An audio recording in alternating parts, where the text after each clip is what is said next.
그 후에 예수께서 디베라 호수에서 또 제자들에게 자기를 나타내셨으니 나타내신 일은 이러하니라.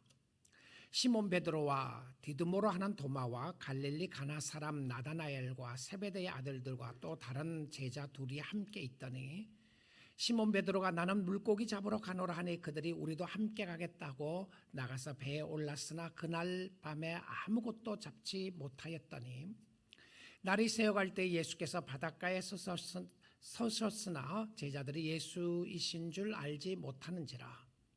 예수께서 이르시되 애들아 너희에게 고기가 있느냐 대답하되 없나이다. 이르시되 그물을 배 오른편에 던지라 그리하면 잡으리라 하시니 이에 던졌더니 물고기가 많아 그물을 들 수 없더라. 예수께서 사랑하시는 그 제자가 베드로에게 이르되 주님이시라 하니 시몬 베드로가 벗고 있다가 주님이라 하는 말을 듣고 겉옷을 두른 후에 바다로 뛰어내리더라. 다른 제자들은 육지에서 거리가 불과 한 50칸쯤 되므로 작은 배를 타고 물고기 든 그물을 끌고 와서 육지에 올라보니 숯불이 있는데 그 위에 생선이 놓였고 떡도 있더라. 예수께서 이르시되 지금 잡은 생선을 좀 가져오라 하시니 시몬 베드로가 올라가서 그물을 육지에 끌어올리니 가득 찬 큰 물고기가 153마리라 이같이 많으나 그물이 찢어지지 아니하였더라. 예수께서 이르시되 와서 조반을 먹으라 하시니 제자들이 예수님이신 줄 아는 고로 당신이 누구냐 감히 묻는 자가 없더라. 예수께서 가셔서 떡을 가져다가 그들에게 주시고 생선도 그와 같이 하시니라. 이것은 예수께서 죽은 자 가운데서 살아나신 후에 세 번째로 제자들에게 나타나신 것이라. 아멘. 성경은 많은 아름다운 이야기가 기록되어 있습니다. 삶 속에 일어나는 수많은 이야기를 통해서 하나님이 누구신지, 그 하나님이 어떻게 자녀를 사랑하시는지, 그 하나님이 어떻게 지키시고 보호하시는지를 기록해 준 이야기가 많이 있습니다. 그뿐만이 아니라 성경의 이야기들 중에서 하나님을 사랑하지 않는 자들에게 하나님이 어떻게 그들을 벌하시는가에 대한 이야기도 기록되어 있습니다.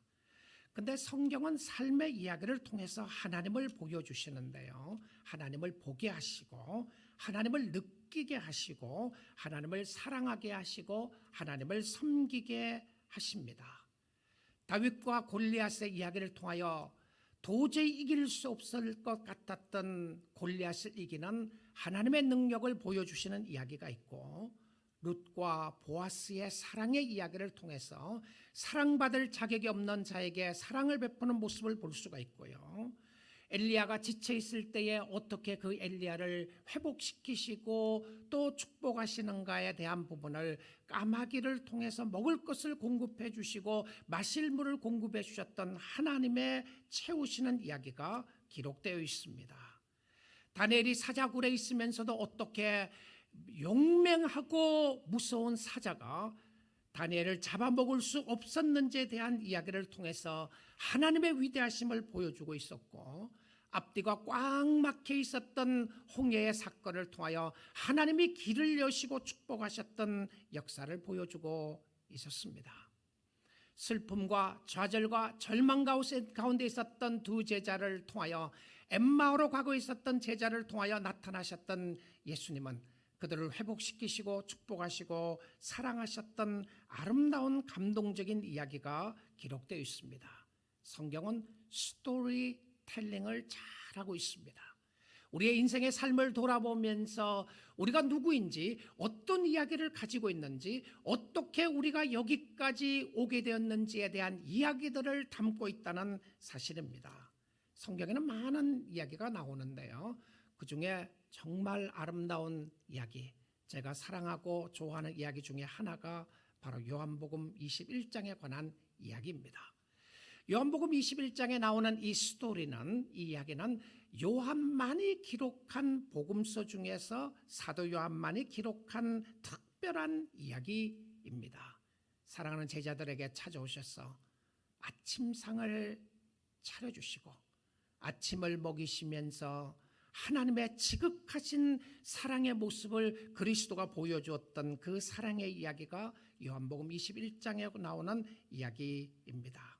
사랑하는 성도 여러분, 예수님은 어제나 오늘이나 영원토록 동일하신 분이십니다. 하나님은 사랑하는 제자를 사랑하셨던 것처럼 오늘도 우리에게 찾아오셔서 사랑을 회복시켜 주시고 보여주시는 모습을 말하고 있는데요. 우리에게 어루만질 수 있고 우리로 하여금 체험할 수 있고 우리로 하여금 느끼게 하고 우리로 하여금 그 사랑에 감동될 수 있도록 보여주시는 것이 하나님의 사랑의 모습이었습니다. 부활하신 예수님은 사랑하는 제자들을 찾아가셨습니다. 요한복음 21장 1절 2절 오늘 본문 말씀 보도록 하겠습니다. 그 후에 예수께서 디베라 호수에서 또 제자들에게 자기를 나타내셨으니 나타내신 일은 이러하니라. 여기 나타내셨다고 하는 표현이 계시하셨다라고 하는 표현입니다. 예수님은 자기 자신을 계시하셨는데 부활하시고 난 이후에 계시하셨는데 어디서 자신을 계시하셨냐면 디베라 호수라고 되어 있습니다. 디베라 호수는 어떤 곳이냐면 바로 갈릴리 호수를 이야기했습니다. 갈릴리 호수의 다른 이름으로 디베라 호수라고 이렇게 이야기를 했는데요. 디베라 호수는 제자들의 고향입니다. 그리고 삶의 터전이었고요. 여러 제자들이 갈릴리 출신이었고 그들의 직업이 어부들이었습니다. 예수님의 부활 이후에 그들은 집으로 돌아갔어요. 예루살렘에 잠시 모여 있다가 다시 삶의 터전으로 가게 되었는데 예수님이 찾아오셨을 때에 사도 요한이 이야기하고 있는 모습을 보게 되면 여기에 7 제자들이 있었다라고 이야기를 합니다. 2절 말씀 볼게요. 시몬 베드로와 디두모로 하는 도마와 갈릴리 가나 사람 나다나엘과 세베대의 아들들과 또 다른 제자 둘이 함께 있더니라고 되어 있습니다. 자, 여기 7 사람이 나오는데요. 첫째는 베드로, 도마, 나다나엘, 세베대의 아들들. 세베대의 아들들이 누구냐 하면 다른 복음서에 보게 되면 야고보와 요한이었습니다. 야고보와 요한의 이 어머니의 열정을 우리는 알 수 있게 됩니다. 예수님 당신의 나라가 임하거든 하나들은 이쪽에 하나들은 저쪽에 앉게 해주세요라고 이야기했던 그 어머니의 열정을 보는 어머니였습니다. 그리고는 어떤 의도인지 정확하게 알 수는 없지만 요한은 2 사람의 이름은 기록하고 있지 않음을 보게 됩니다. 어쩌면 그 중에 한 사람이 자신이었을 수도 있다는 생각이 듭니다.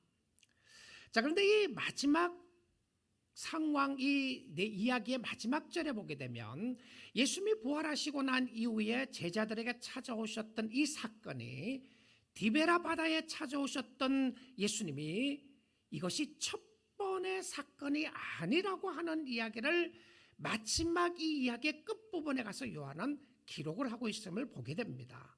14절이에요. 이것은 예수께서 죽은 자 가운데서 살아나신 이후에 부활하신 이후죠.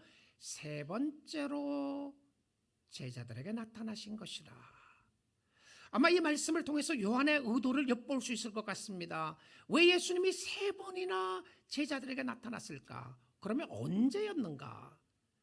자, 예수님이 죽으신 그날 그리고 부활하신 그날 그 새벽 시간에 부활하시고 난 이후에 저녁 시간에 제자들이 모여 있었습니다. 다 두려움에 떨고 모여 있었는데 그때 예수님이 찾아오셨어요.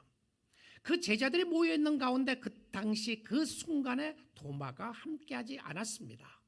그래서 요한복음 20장에 보았던 지난주에 보았던 말씀처럼 도마가 있을 때 예수님이 다시 찾아오셔서 말씀하셨어요. 너가 나를 보고 믿으라고 이야기를 하셨던 그 사건입니다. 그리고 난 이후에 3번째로 예수님이 찾아오셨던 이 사건이 바로 오늘 기록되어 있는 이 부분에 관한 이야기입니다. 여러분, 만약 예수님이 부활하신 모습을 보여주기 위함이 궁극적인 목적이었다면 3번이나 찾아갈 필요가 없어요. 한 번으로 족합니다. 근데 왜 예수님이 제자들에게 3번이나 찾아갔을까? 그리고 특별히 이 상황에서 3번이나 찾아갔을까를 우리는 생각해 보지 않을 수가 없습니다. 그러면 예수님의 의도적인 계시였다라는 것을 알게 돼요. 자, 이 부분을 오늘 본문 말씀과 함께 다음 주에 연결해서 왜 예수님이 다시 찾아갔는지를 우리가 확인해 볼 텐데요. 그런데 이 사도 요한은 숫자에 매우 민감한 사도였습니다. 그래서 이 숫자에 대한 이야기를 잘 기록하고 있는데요. 베드로가 예수님을 3번 부인했다고 기록하고 있고요. 부활하신 후 예수님이 3번 찾아오셨다라고 이야기를 하고, 예수님은 베드로에게 3번이나 나를 사랑하느냐고 물어보셨다라고 기록을 합니다.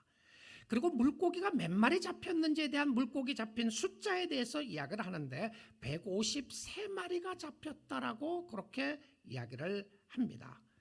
그리고 같은 저자인 요한이 요한계시록에도 보면 숫자에 대한 이야기를 참 많이 기록합니다. 7 교회에 편지를 보내고요, 7 금촛대가 있고 24 장로가 나오고요, 666의 사단의 숫자를 상징하는 666이 나오고 구원받은 숫자를 14만 4천의 이야기를 하는 것을 보게 됩니다. 그런데 우리가 알다시피 이 숫자는 다 상징적인 특별한 의미가 있었다라는 것을 알게 됩니다.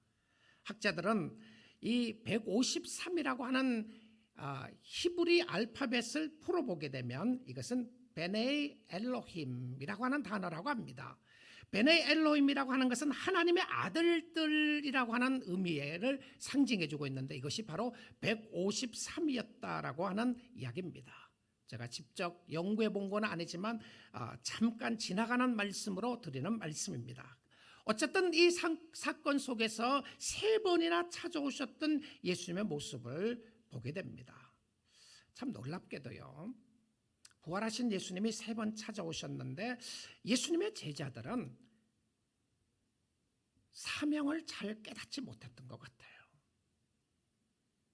예수를 만났음에도 불구하고 뭘 해야 하는지, 왜 구원을 받았는지 알지 못했던 것을 보게 됩니다.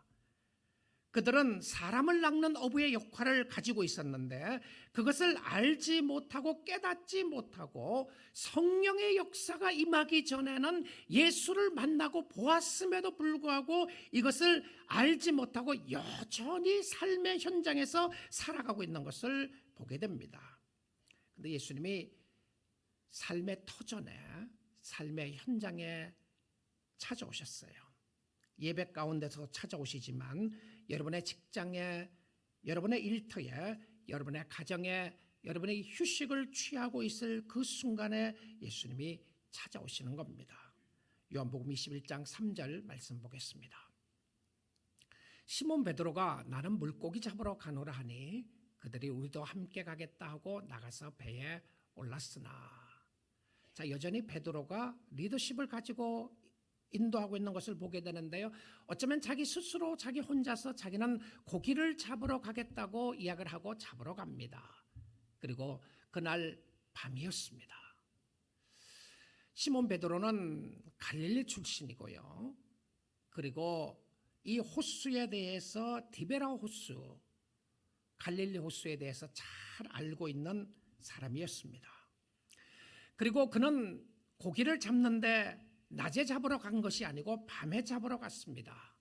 밤에 고기가 많이 잡힌다는 것을 그는 알고 있었습니다. 사랑하는 성도 여러분, 부활하신 예수님을 만났지만 여전히 해결되지 않는 문제가 있었던 것을 보게 됩니다.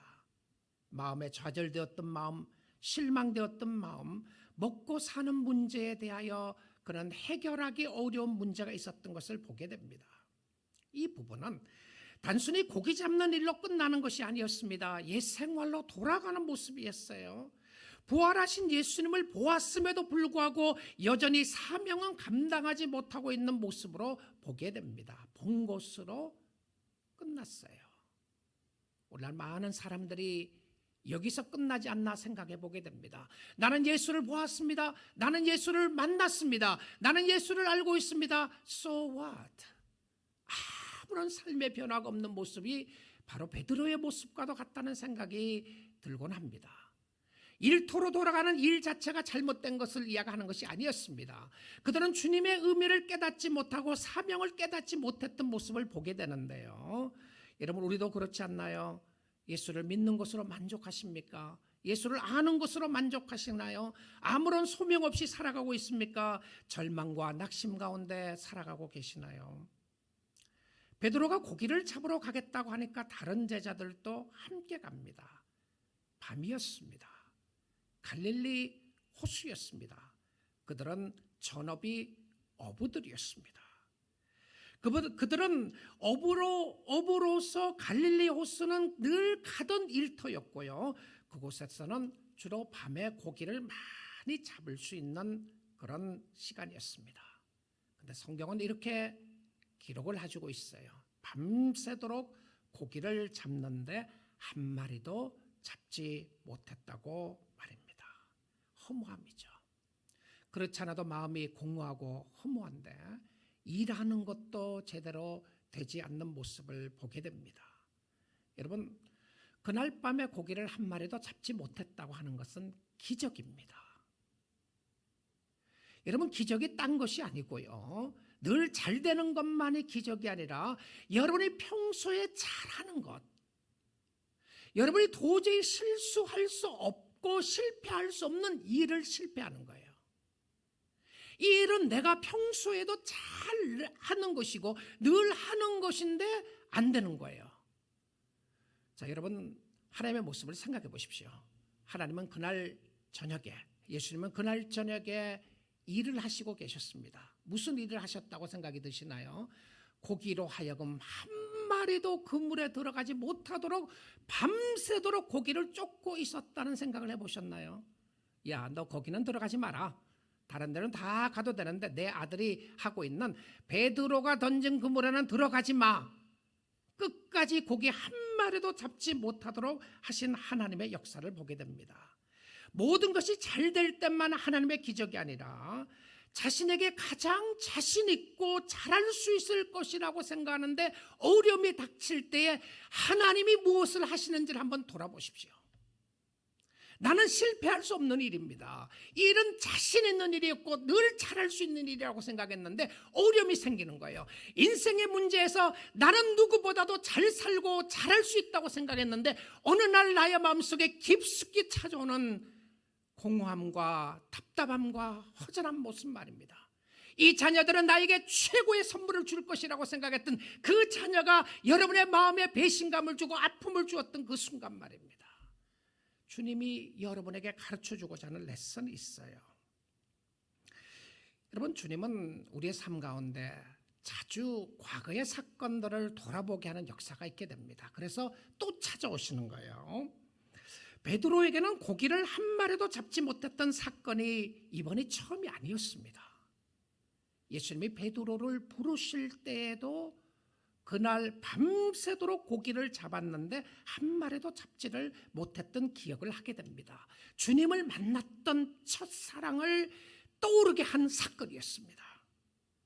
여러분, 은혜는 과거에 역사하신 하나님을 기억하며 오늘 감사하는 겁니다.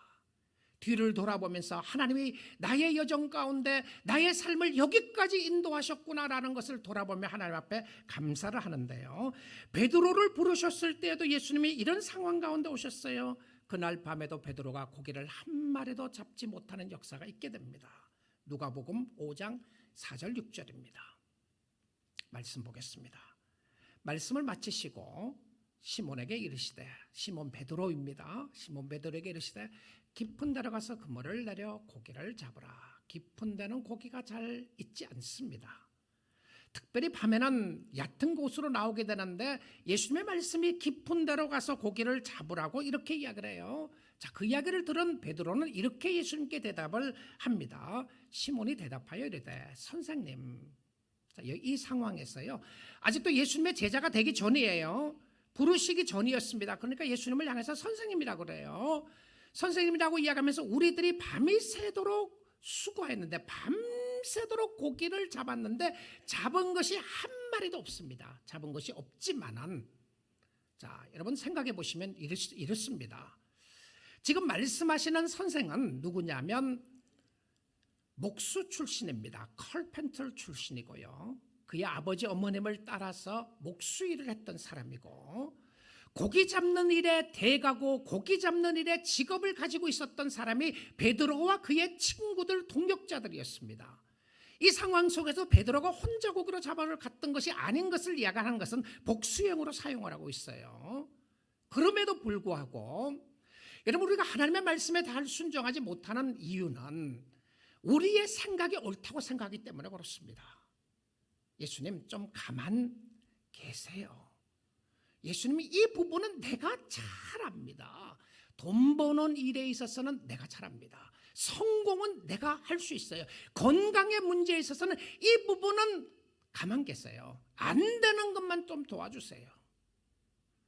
자, 베드로의 고백이 밤이 새도록 수고했을 때 잡은 것이 없지만은 터닝 포인트입니다. 성경은 늘 터닝 포인트가 있어요. 인생에도 터닝 포인트가 있게 됩니다. 그 터닝 포인트는 늘 액션이 함께 갔어요. 행동이 따라갔어요. 없지만은 말씀에 의지하여, 예수님의 말씀에 의지하여 내가 그물을 내리리다 하고 내렸어요. 그러니까 어떻게 됐습니까? 6절입니다. 그렇게 하니 고기를 잡은 것이 힘이 많아 그물이 찢어지는지라. 비슷한 이야기를 하고 있는데 요한복음에서는 그물이 찢어지지 않았어요. 근데 여기 찢어질 것 같은 모습으로 찢어진다고 표현하면서 잡은 고기가 많다고 이야기합니다. 몇 마리를 잡았는지 모르겠어요. 만약에 여기도 153마리를 잡았다라면 더 우리가 성경 해석하기 더 신났을 텐데 누가는 그 이야기를 안 합니다. 몇 마리 잡았는지는요. 그런데 밤새도록 수고를 했는데 아무것도 없다고 이야기합니다. 이것은요, 우리의 삶 가운데서도 수고를 합니다. 열심히 살았어요. 사업을 하고 공부를 하고 일을 하고 가정을 잘 이루고 인생을 열심히 위하여 살았는데 누구를 위해서 수고하셨습니까? 자녀들을 위해서 어머님이 수고를 하셨죠. 또 여러 가지 가정을 위해서, 자신을 위해서 수고를 하셨습니다. 이것을 우리가 영적으로 생각을 해보게 되면 우리가 주님 앞에서 하는 수고라고 하는 표현 속에 세상의 것들은 헛되고 헛되니 헛되고 헛되니 모든 것이 헛되다고 고백했던 솔로몬의 고백을 생각해 보지 않을 수가 없습니다. 주님 없는 수고는 다 헛된 것이죠. 주님과 함께 주님의 방법으로 인생의 배에 채워져야 합니다. 우리가 항해하고 있는 인생의 배에 채워져야 할 것은 주의 말씀에 순종하여 나아가는 일이었습니다. 밤새도록 수고하여 얻은 것이 없지만 예수님의 말씀에 의지하여 그물을 내리겠나이다. 복된 인생입니다. 예수님은 헛된 인생을 복된 인생으로 바꾸시기를 원하시고 그 복된 인생으로 바꾸는 그 부분이 바로 그리스도로 채워지는 모습이었다는 사실입니다. 그런데 예수님이 제자들에게 찾아오셨어요. 누가요? 예수님이 부활하신 이후에 찾아오셨는데 몇 번째라고요? 3번째라고 그랬습니다. 놀랍게도 성경은 오늘 요한복음 21장에 와서 예수님이 3번이나 찾아오셨는데 예수님을 제자들이 알아보지 못했다고 기록합니다. 4절 말씀 볼게요. 날이 새어갈 때에 예수께서 바닷가에 서셨으나 제자들이 예수이신 줄 알지 못하는지라. 멀리 있었기 때문에 안 보였나요? 내용적으로 보면 그런 것 같지 않아요. 예수님이 함께 하셨음에도 불구하고 그 사람이 예수인지를 모르는 것이었습니다. 예수인 줄 몰랐어요. 여러분, 왜 그렇게 하셨죠? 예수님이 왜 이렇게 하셨나요? 아니, 예수님이 그 사람이 누군지를 한두 번 봤으면 알아야 될 것 아니겠어요? 그리고 그들은 3년 동안 예수님과 함께 했습니다. 근데 알아보지 못하도록 했어요. 예수님의 형상이 중요한 것이 아니었다는 것을 요한은 기록하고 있는 겁니다. 예수님의 어떤 형체적인 모습을 10년 전에 보았다고 해서 그 똑같은 예수의 모습이 형체적인 모습으로 나타나지 않아요. 자, 그런데 이 말씀 가운데서 예수님의 모습을 알아보지 못했는데 이 힌트를 주는 것이 있습니다. 모습은 알아보지 못했는데 예수님의 목소리를 알아봐요. 저는 이 부분의 가운데서도 놀라운 모습을 볼 수 있는 것은요, 우리가 예수님의 목소리를 통해서 주의 음성이 들려지는 거예요. 이게 주님이라는 것을 알게 됩니다. 사랑하는 제자들, 사랑하는 자녀들은 예수님이 말씀하신 것 알아요. 기도하는 가운데 주님의 역사하심을 알게 됩니다. 말씀을 듣는 가운데 주님이 나에게 말씀하신다는 것을 알게 돼요.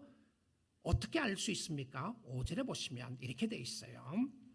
예수께서 이르시되 애들아 너에게 고기가 있느냐 대답하되 없나이다. 이 헬라의 문어에 보게 되면 이렇게 돼 있어요. 묻는 모습이 고기가 없지 너희들에게. 예수님이 아시고 물어본 질문이었어요. You don't have any fish, do you? 고기 한 마리도 없지 너희들이. 그러니까 뭐라고 그러냐면 그렇습니다 이렇게 대답해요. 예수님이 그들의 허무한 밤이 새도록 노력을 했음에도 불구하고 아무것도 잡지 못했던 그들의 마음을 아셨습니다. 다시 말씀 띄워줘 보세요.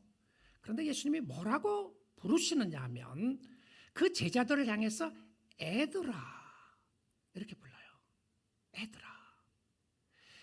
예수께서 애들아라고 하는 이야기를 듣고요, 이들이 예수라는 것을 알아봅니다. 이 놀라운 표현이에요. 여기에 나오는 이 헬라어의 애들이라고 하는 표현은 파이디아라고 하는 단어는요, 어린 아이에게 쓴 표현이었습니다. 8살 미만, 10살 미만의 아이에게 애들아라고 하는 표현을 써요. 자, 이 생각을 해보면 그렇습니다. 제자들은 예수님보다 나이가 많은 사람이 있었어요, 육적으로는요. 근데 부활하시고 난 이후에는 제자들을 어떻게 취급하고 있습니까? 예수님이 자기의 자녀처럼 취급하고 있어요. You are my children, my children 이런 표현이에요. My children, 내 사랑하는 자녀들아, 자녀들아라고 하는데 아버지의 소리가 들리는 거예요. 놀랍죠? 자녀들아, 이름을 부르면서 자녀들아 그러는데 이거 우리 어머님이야. 이거 우리 아버지야. 우리 아버지의 음성이 들려지게 되는 것을 보게 됩니다. 애들아라고 하는 모습 속에서요, 여러분 부모님이 그러시잖아요. 80이 넘은 부모님이 60이 넘어간 자녀에게 애야, 애라고 그러죠. 애야 차 조심해라. 애야 밥은 잘 먹고 다녀라. 이 부모만이 할 수 있는 표현이었습니다. 근데 이 자녀라고 하는 애라고 하는 소리를 듣는 가운데 그들이 알아보고 있어요. 자, 밤새도록 실망하고 낙심했던 그들에게, 고기를 한 마리도 잡지 못했던 그들에게 이 말을 하고 나서 예수님이 이렇게 이야기를 하십니다. 6절에요. 이르시되 그물을 배 오른편에 던지라. 자, 그 전에 베드로에게는 그물을 깊은 곳에 가서 던지라고 그랬어요. 고기가 없는 곳입니다.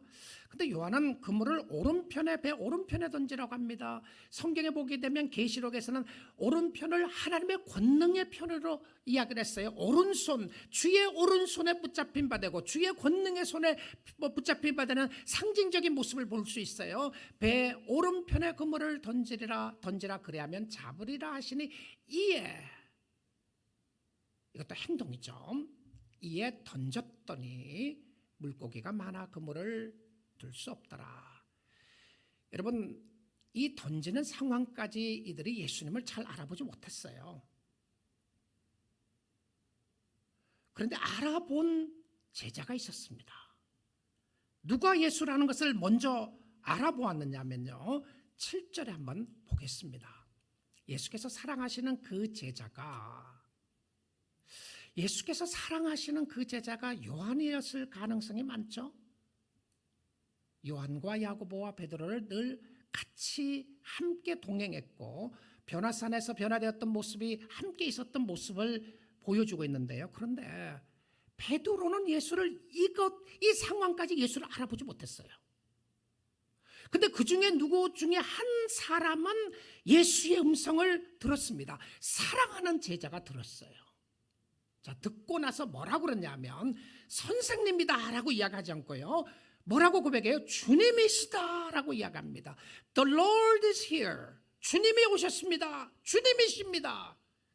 자, 주님이라는 소리를 듣, 1 듣자마자 베드로의 행동이 나타납니다. 여러분, 첫 번째 예수님이 베드로를 부르실 때 그날 저녁에도 고기 한 마리도 잡지 못했습니다. 그리고는 그때 선생님이라고 고백을 하고 그물을 던져서 배에 그물을 던져서 고기를 많이 잡고 난 이후에 베드로의 고백이 무엇이었습니까? 나에게 떠나십시오. 나는 죄인입니다라고 고백했던 베드로였습니다. 떠나라고 그랬어요. 주여 나를 떠나소서. 그런데 지금 보세요. 부활하신 예수님을 만나고 난 이후에 베드로는 주님을 떠나라는 것이 아니라 주님께 가장 가까이 가고 싶었어요. 그래서 어떻게 합니까? 뛰어들었어요. 물에 뛰어들면서까지도 예수께로 가까이 가고자 했던 열정을 보게 돼요. 주님이라는 소리를 듣고 배도 버려두고 고기도 버려두고, 고기가 중요했던 것이 아니었습니다. 배가 중요했던 것이 아니고 죽게 가는 것이 너무 중요했기에 주의 앞으로 주님이 계신 곳으로 뛰어갑니다. 어디에? 물에 뛰어들었어요. 근데 성경은요, 요한의 섬세하고 세밀한 기록을 볼 수가 있어요. 베드로가 벗고 있었다. 그러는데 겉옷을 둘렀다라고 이야기합니다. 겉옷이 얼마나 무거운 옷이겠습니까? 무거운 옷의 표현이에요. 무거운 옷을 벗고 있었다가 무거운 옷을 다시 입은 건데 겉옷을 입은 겁니다. 겉옷을 입고 바다에 뛰어들어서라도 예수를 만나고 싶고 예수께 가까이 가고 싶은 열정과 사명과 소망을 보게 됩니다. 그런데 한국 성경에서요, 이 부분에 있어서 바다로 뛰어내렸다라고 되어 있습니다. 이게 도대체 무슨 말이냐? 아까 디베라 호수, 갈릴리 호수라고 그러지 않았느냐? 근데 왜 바다로 번역을 했느냐? 여러분, 헬라어는 호수나 바다나 같은 단어입니다. 같은 단어예요. 그래서 어떨 때는 갈릴리 바다라고 번역도 하고요, 어떨 때는 갈릴리 호수라고 번역하는데 실질적으로는 호수입니다. 바다 같은 호수예요. 그러니까 파도가 심하게 치는 그런 호수였습니다. 그런데 이 어떤 면에서는 파도가 심하게 치는 모습을 연상시켜서 한국말을 번역할 때 바다라는 말을 표현했을 수도 있겠다는 생각을 해보게 됩니다. 아무튼 파도가 치고 있는 그 바다로 뛰어들게 됩니다.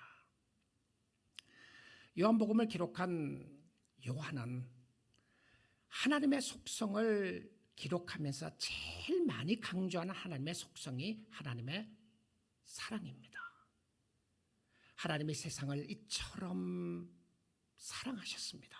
요한복음 3장 16절이죠. 요한 1서에도 보게 되면 사랑하는 자들아 우리가 서로 사랑하자. 사랑은 하나님께 속해 있으니 하나님을 사랑하는 자마다 하나님을 알고 하나님을 사랑하지 않으면 하나님을 알지 못하는 사랑에 대한 이야기를 많이 합니다. 사랑하는 자들아 내 영혼이 잘됨과 같이 네가 범사의 모든 하늘일에 잘될 것이라고 이야기하면서 사랑에 대한 속성을 끝까지 강조했어요. 요한복음 21장의 끝을 내면서 어떤 의미로 생각을 하면요, 요한복음 20장에서 끝내도 좋았을 뻔했던 모습입니다. 왜냐하면 부활하신 이후에 제자들 만났던 사건을 끝낼 수 있는데, 그럼에도 거기서 끝내지 않고 21장에 와서 사랑하는 제자들에게 사명을 확인하시고 찾아오시는 모습을 보게 됩니다. 여러분, 하나님의 일에 있어서는요, 하나님이 여러분의 가진 것, 여러분의 재능, 여러분의 시간에 최고 관심 갖는 것 아닌 거 아시죠? 아닙니다. 하나님의 최고의 관심은요, 사랑을 확인시켜 주는 겁니다. 사랑을 회복시켜 주세요. 여러분, 정말 우리가 회복되어야 될 것이 하나님의 사랑 아니겠습니까? 공허한 마음, 답답한 마음 은혜로 채워지기를 원하고, 실패했지만 다시 일어설 수 있게 하시고 포기하지 않고 찾아오셔서 하나님의 사랑을 확인시켜 주십니다. 우리가 오늘 이 시간에 회복되어야 될 것은 하나님의 변함없는 사랑입니다. 하나님의 음성을 듣고 하나님을 확인할 수 있는 사랑의 모습이었다는 것을 보게 됩니다. 실패했던 현장에 주님이 찾아오셨습니다. 11제자에게 찾아오셨던 예수님, 7 제자에게 찾아오셨던 예수님, 그리고는 그 제자들 중에서 꼭 예수님이 찾아오셔서 회복시켜주고 싶은 사람이 바로 베드로였습니다. 예수님은 군중 속에 숨어 있었던 한 사람을 잊지 않았어요. 그리고 그를 찾아오셨는데 오늘 이 아침 시간에 여러분에게 찾아오시는 예수님을 만나셔야 합니다. 여러분에게 찾아오시는 거죠. 여러분의 잊지 않고 찾아오시는데 이런 모습을 보게 됩니다. 21장 9절입니다. 육지에 올라보니 숯불이 있는데 그 위에 생선이 놓였고 떡도 있더라. 숯불입니다. 이 숯불은 베드로에게는 매우 과거를 기억하게 하는 현장입니다. 그의 가슴을 떨리게 하고 그의 실패를 확인시키고 그의 상처를 끄집어낼 것 같은 곳이 숯불이었습니다. 예수님이 잡히시던 밤 베드로는 추웠습니다. 그래서 숯불 곁으로 갔어요. 예수님이 잡히던 밤 그는 두려웠습니다. 떨렸습니다. 나도 죽으면 어찌하나 하는 생각을 하게 되었고 그 추운 새벽이었어요. 사람들이 숯불을 피워놓고 구경을 하고 있었던 그 숯불로 가까이 갔습니다. 어쩌면 자기의 차가운 몸을 녹이고 싶기도 했었고 그들과 함께 있고 싶은 마음도 가졌을 것입니다. 그랬더니 그 사람 중에 한 사람이 이야기를 합니다. 당신은 예수와 함께 있었다라고 고백을 하는 소리를 듣자 베드로가 고백하기를 나는 그 예수라는 사람을 모른다고 이야기를 합니다. 얼마 시간이 지나고 난 이후에 다른 사람이 와서 또 이야기합니다. 내가 보았는데 이 베드로 이 사람은 너는 진짜 예수와 함께 있었지 않았느냐. 무슨 소리를 하느냐. 나는 예수를 알지 못한다. 세 번째 사람이 또 와서 이야기를 했습니다. 이 사람은 확실하게 예수와 있었다고 이야기를 했을 때에 그는 예수를 알지 못한다고 이야기했던 바로 그 숯불이었습니다. 숯불은 과거를 기억하기에 충분했던 숯불이었고 그 숯불은 자기의 창피함을 비추어졌던 숯불이었을지도 모릅니다. 그런데 예수님이 지금 피워놓으시던 숯불을 연상해 보십시오. 새벽이었습니다. 같은 새벽이었고요. 고기를 잡는데 한 마리도 잡지 못하고 돌아오는 그 순간에 베드로는 물에 뛰어들었습니다. 옷을 입고 뛰어들어서 옷이 다 젖었어요. 여러분도 다 젖은 옷을 새벽에 입고 있는 베드로가 얼마나 추웠겠어요. 예수님이 숯불을 피워놓고 따뜻하게 해주셨습니다. 헛된 상황 속에 있었던 그들에게 따뜻한 숯불을 피워놓으시고 그 숯불 위를 보니까 생선과 떡이 올라져 있었어요. 예수님이 떡을 굽고 계셨고 숯불을 피워서 고기를 굽고 계셨어요. 자, 그런데 이 상황을 보게 되면 베드로와 그의 제자들이 잡은 고기가 아닙니다. 나중에 고기 가지고 오라고 그랬죠. 예수님이 떡과 숯불을 통해서 고기를 미리 준비하셨던 것을 보게 됩니다. 사랑하는 제자들, 특별히 베드로를 회복시키시는 예수님의 모습을 보게 됩니다. 따뜻한 사랑으로 그를 꾸짖지 아니하시고 그를 여전히 사랑하십니다. 예수님의 따뜻한 손길, 예수님의 사랑스러운 눈빛, 예수님의 부드러운 음성, 예수님의 사랑의 섬김 앞에 거꾸러집니다. 그러고는 그 제자들을 향해서 예수님이 이렇게 말씀하세요. Come and have a breakfast. 얘들아, 와서 아침 먹자.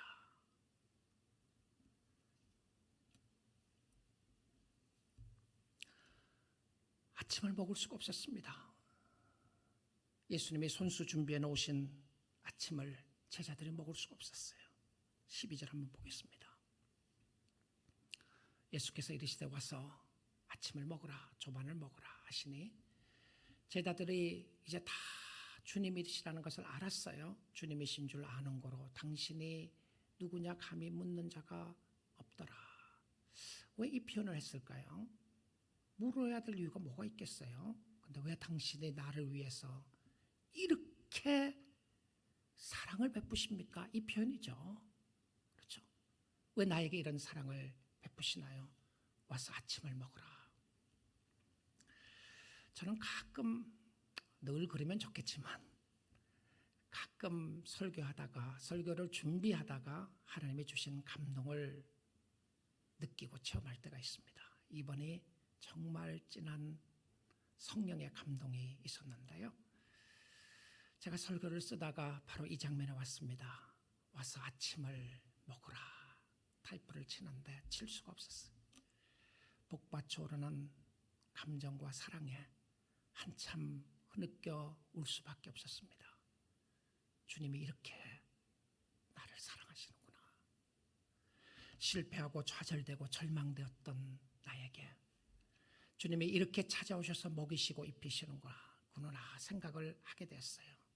여러분, 예수님이 이렇게 먹이시는 거예요. 누구에게? 여러분에게.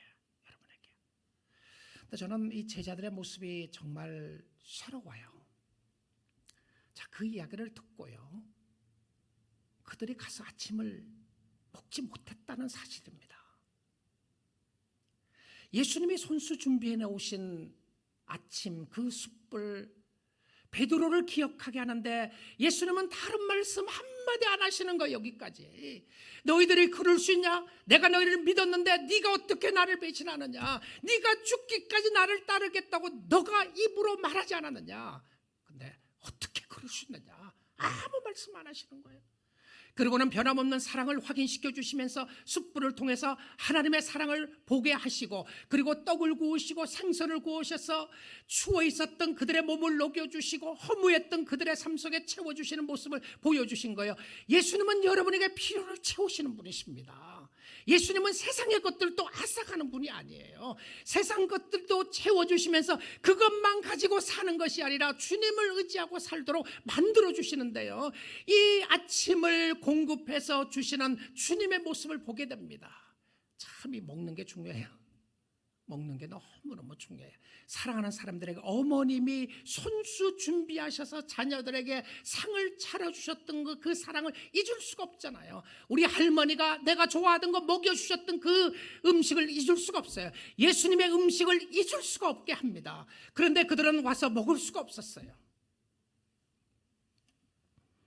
그러니까 예수님이 이렇게 하셨습니다. 13절이에요. 13절 보겠습니다.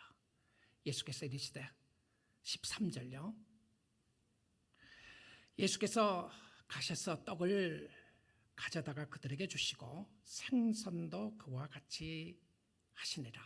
자, 예수님이 어떻게 하시나요? 다 참 놀랍죠. 예수님이 가셨어. 숯불은 피워놨는데 숯불 가까이 못 갔던 모습을 보게 돼요. 떡은 보고 생선은 보는데 못 가는 거예요. 내가 어떻게 당신의 사랑 앞에 나갈 수 있겠습니까? 나 같은 죄인이 어떻게 나갈 수 있습니까? 내가 어떻게 먹을 수 있습니까? 근데 예수님이 직접 가서 떡을 가져다가 그들에게 먹여주셨어요. 생선도 이와 같이 먹여주셨습니다. 예수님이 스푼 팻 하신 거예요. 숟가락으로 아이에게 먹여주시는 것처럼 음식을 먹여주신 거예요. 여러분, 성찬을 연상하게 되지 않으시나요? 예수님의 세밀한 사랑의 모습을 보여주고 있습니다. 예수님이 이렇게 여러분을 사랑하십니다. 이유는 간단합니다. 하나님의 자녀라는 이유 때문에 그렇습니다. 주님 앞에 나오세요. 주님을 믿으세요. 주님을 신뢰하시고 주께 나오십시오. 우리를 먹이시고 입히시는 주님을 보시고요, 영적 양식을 주시고 먹으라고 이렇게 이야기를 합니다. 이것이 생명의 떡이라고 이야기를 하는 거예요. 이것이 생명의 떡인데 말씀을 먹으라고 이야기를 하는 거예요. 이것을 먹으라. 이것을 먹으라. 사랑하는 자녀에게 이야기합니다. 너 실패했잖아. 괜찮아. It's okay. 그때 너 죄 지었잖아. It's okay. 너 사랑한다고 그렇게 이야기해놓고 나를 배신했잖아. It's okay. 주님이 오늘 나와라. 오늘 오라. Come. 지금 와서 나와 함께 아침 먹자. 여전히 주님이 사랑하시는 손길과 사랑하는 모습으로 찾아오셨습니다. 나에게로 와라. Come unto me. 수고하고 무거운 짐진 자들아, 다 내게로 오라. 내가 너희를 쉬게 하리라 라고 말씀하셨습니다.